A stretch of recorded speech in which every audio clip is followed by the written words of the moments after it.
Several years ago, the faculty of the International Center for Studies in Creativity adopted a new vision to ignite creativity around the world, facilitating the recognition that creative thinking is an essential life skill. Little did we realize when we adopted that vision how important the issue of promoting creative thinking at a national and international level would become. Indeed, I would argue that in the course of human history, there has never been a time in which creative thinking was more necessary for personal and professional success. In this video, we will explore some of the societal, business, and educational trends that highlight the importance of creative thinking in the 21st century. The first trend, and the overarching quality of life in the 21st century, is the exponential increase in the pace of change. I'm sure you've heard and read that the pace of change has increased exponentially. What does this mean exactly? As human beings, it's becoming increasingly more difficult to keep up with the pace of change that is generated through human creativity. Let's look at some data that supports this. In Jane Henry's book on creativity and perception in management, she reports that there were less than 10 technical and social inventions between 1 AD and 1800 AD. Contrast that to the last 200 years, during which time we have seen the creation of more than 25 life-altering, technological, and social inventions.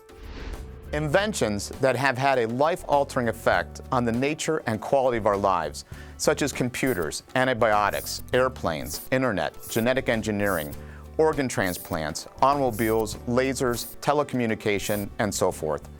Consider this. If you had been born more than 2,000 years ago, it would have been possible to live your entire life without being impacted by a single life-altering invention. When you live in the 21st century, a time fraught with change, that's pretty hard to imagine. Or if you can't imagine this, you might find yourself feeling a bit of envy for the good old days when life was more predictable. The next trend I wish to explore is a more specific example of the overarching pace of change we just discussed, and that is shorter product life cycles. There was a time when you could enter the workforce and literally spend your entire career working on the same product. Around the beginning of the 20th century, Wrigley Gum produced 3 flavors of gum. Some 20 years later, they still produced the same 3 flavors of gum. Have you looked lately at the gum rack in your grocery store?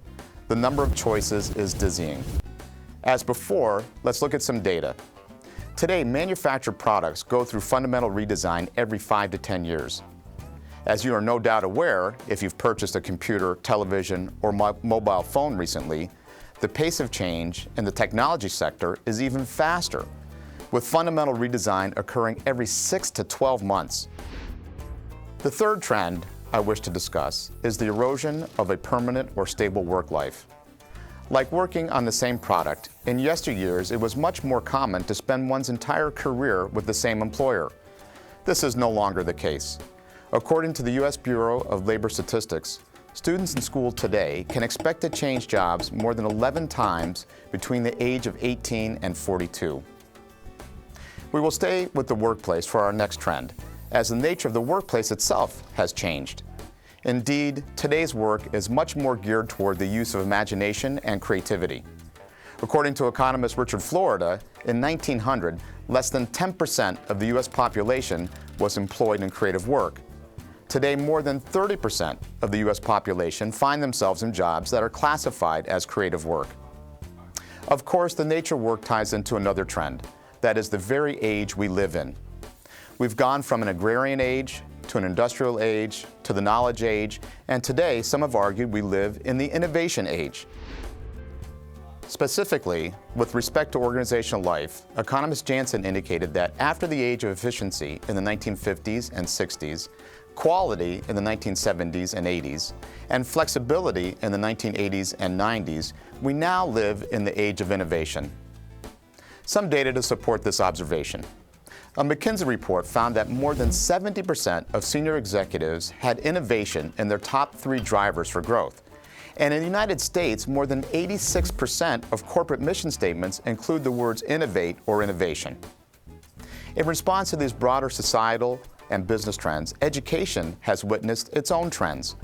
One that I've been very sensitive to is the fact that a half dozen recent national reports have all come to the same conclusion. Creative thinking is a crucial 21st century skill. In the book, 21st Century Skills, Learning for Life in Our Times, based on the P21 project, the authors have an entire category of skills referred to as learning and innovation skills, which include problem solving, creativity, and innovation. Likewise, the new Commission on Skills of the American Workforce in the book Tough Choices or Tough Times indicated, and I quote, "Creativity, innovation, and flexibility will not be the special province of an elite.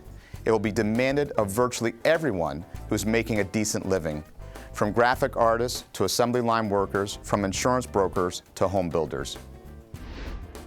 I can continue to cite numerous other examples, but I will stop there and ask the viewer some questions. If creative thinking is a 21st century skill, one that I would argue is necessary both for professional success, that is to employ one's imagination to cope with and drive change in one's professional life, as well as to better cope with, or dare I say, to embrace the ambiguity of change so often found in our personal lives, how confident are you that you've maximized your capacity for creative thinking so that you can reach your personal and professional potential? My second question, how well has your educational experiences nurtured your creative thinking so that you are in the best position to thrive in the 21st century?